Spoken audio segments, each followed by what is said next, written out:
911, what is the address of the emergency? He's walking south on Billy Street. He has a mask on. He looks good to you. He might be a good person or a bad person. Yeah. Do a favor, stop right there. Hey, stop right there. If he hadn't worn that mask, I think he could have lived, yeah. I'm going home. Relax, or I'm going to have to change this situation. Is it a crime to run down the street wearing a ski mask? Again, it's suspicious circumstances. Is it a crime?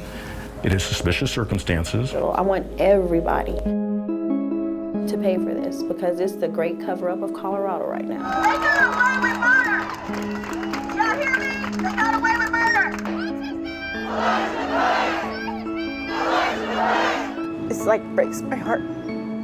He knew he was gonna die. He knew he was gonna die. My name's Elijah McClain. I could hear it in his voice. I'm just different. That's all. That's all I was doing. This is a Fox 31 News special. The Problem Solvers investigate what happened to Elijah McClain. Hello, thanks for joining us. I'm Jeremy Hubbard, joined by Problem Solvers investigative reporter Lori Jane Gliha. Back in August 2019, long before COVID-19, a 23-year-old named Elijah McClain was walking home from the store at night right here wearing a mask. And that mask and the way Elijah appeared to be walking, moving his arms a little bit, was enough to set in motion the events that would lead to his death and eventually massive protests here and around the country. I've been investigating the case of Elijah McClain since he died. It involves police, paramedics, and the drug ketamine. Here's the story of what happened to Elijah McClain.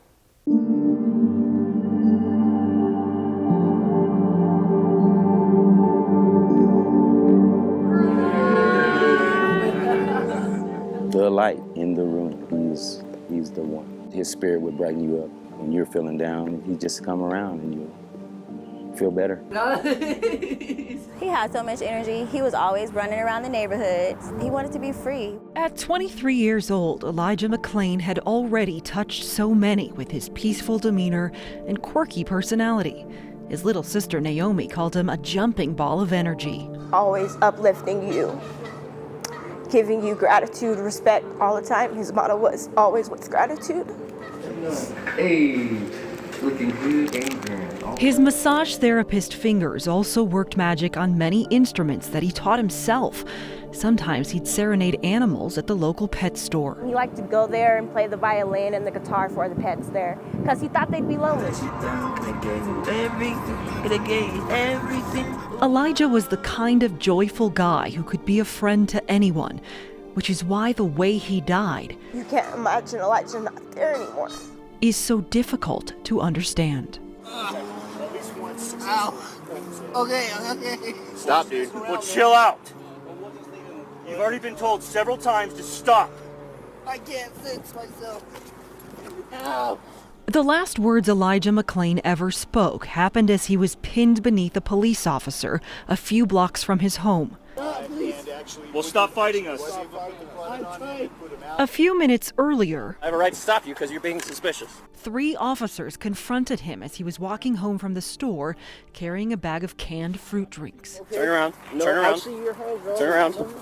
Stop tensing up, dude. Stop tensing up, bro. Stop tensing up. Stop tensing up.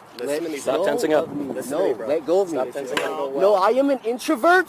Stop Please respect tensing the up. boundaries that I am speaking. Stop tensing up. Stop. Relax. Stop. I'm going home. Relax, or I'm going to have to change this situation. The officers were responding to a teenaged boy's 911 call. 911, what is the address of the emergency? The caller said he wasn't in danger, Were any weapons involved or mentioned?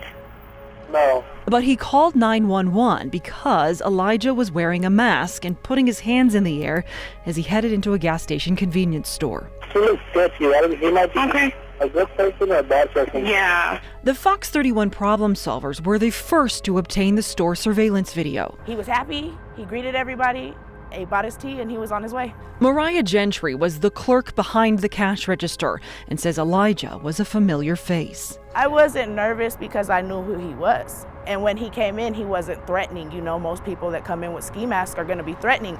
He was not threatening at all. He was telling everybody hello, he asked everybody how their day was, and he said goodbye. In fact, he did a little bow to the man behind him in line as he left. something his sister Naomi says was part of his peaceful nature. It's his gratitude bow. He does that all the time. When he's talking to somebody, he'll be like, with gratitude, and then he'll bow to him. So how did this massage therapist, just walking home, end up in a confrontation with 3 officers? You guys started to arrest me, and I was stopping my music to listen. Now let go of me. Get over the, let's get over the grass. We're gonna lay you down, okay? Come on. It's not gonna be an arrest. I intend to take my power back. We took our questions directly to then Chief Nick Metz, who at the time hadn't released the body camera footage or many details to the public. Why did this end in a struggle? If there was no actual crime being committed, no weapon. The officers had reasonable suspicion at that time to direct that person to stop. The person didn't comply with those directives. Is it a crime to run down the street wearing a ski mask? Again, it's suspicious circumstances. Is it a crime? It is suspicious circumstances, and I do believe the officers had reasonable suspicion to make that stop. He knew he was gonna die. He knew he was gonna die. I could hear it in his voice. I could hear it and see it in his body language. He didn't think they were gonna let him live. Shanine McClain is Elijah's mother. She watched and listened to her son's final conscious moments unfold on body camera footage months before police publicly released it. I want everybody to pay for this because it's the great cover-up of Colorado right now. The officers twice attempted a carotid control hold, blocking blood flow to Elijah's brain after they said Elijah tried to grab someone's gun during the scuffle. Just grab your gun, dude. None of that can be seen on video since all 3 officers' body-worn cameras fell off during the fight. After about 15 minutes of being pinned, struggling, vomiting, and shouting in pain, Elijah eventually stopped moving. Just drive it right behind his ear if he fights, all right? Paramedics sedated him with an injection of ketamine, and moments later, his heart stopped.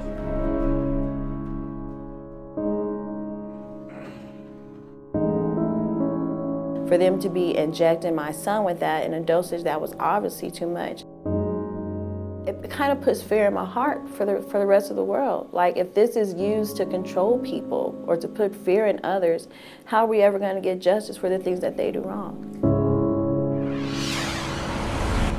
Ahead. Have you used ketamine in the past?